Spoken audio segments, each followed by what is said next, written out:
Welcome to Daryl's Ultimate Ambition Improved. This is a very, very nice finish for an ambitious card routine. That's how I would use it, without question. But if you wanted to do it all by itself, technically you could. You show a deck of cards, have a card freely selected and signed. I'll use this card that's already been signed. And the effect is you wrap the deck with a piece of rope. It's an ordinary piece of rope. You can wrap it as many times as the rope will go around. And there's no question about it. This is definitely, completely, sleight of hand proofing the entire pack. That's the idea.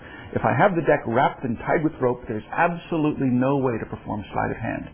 Watch closely. Without sleight of hand, the signed card goes into the middle of the pack. And no matter how closely you look, you see it's definitely in the middle of the deck. It's definitely going in. It's definitely a signed card. Watch closely. I do absolutely nothing. Just push it in all the way. There's no way I could cheat. But if I snap the fingers, one card rises to the top. Take a little peek under there. Can you see what it is? Oh, absolutely, positively. And that's all there is to it. Now, technically, you can have the card signed by as many people as you want. It doesn't make any difference. In fact, here's something I discovered just recently. You could also have the card signed on the back. So it used to be a joke. I'd have 5 or 6 or 7 people sign the card on the front. And then as an afterthought, at the very end, I'd say, oh, how about you? Would you mind signing it on the back? And I'd indicate one end of the back. Now watch closely.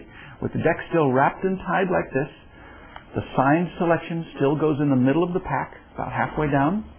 No matter how closely you look, just like before, you see it's definitely in the middle. It definitely goes in. No question about it. I mean, this is as clean as you can be. It really goes in all the way. And just like before, I push it in. In fact, to prove there's no sleight of hand, I'm going to hold it by the rope. Watch closely. That was it. The card rises to the top. You can see the signature on the back. You know it's the same card. In fact, you could pull it up just a little bit, take a little peek. The audience can see it's signed on the back. It's signed on the front by as many people as you had sign it, and you can give it away as a souvenir.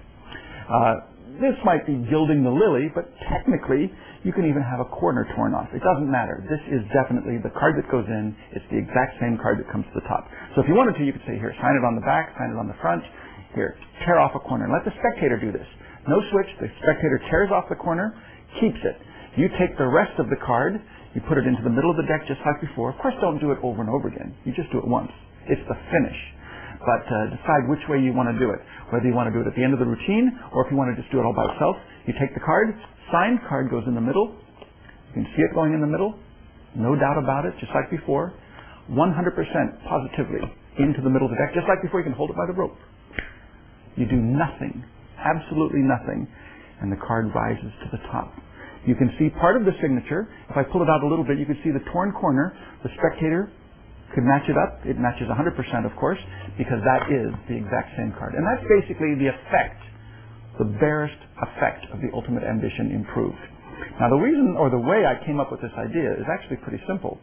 I've been asked by a lot of people, how did you come up with such a thing? And really, one day, I just held a deck of cards in my hand. I said, how could I put a card in the middle of the deck and have that exact same card appear on the top without any sleight of hand? And believe it or not, the answer is pretty simple. In fact, just for fun, if you don't know how this is done, you might want to turn off the tape for a few minutes and think about it. How would you do it?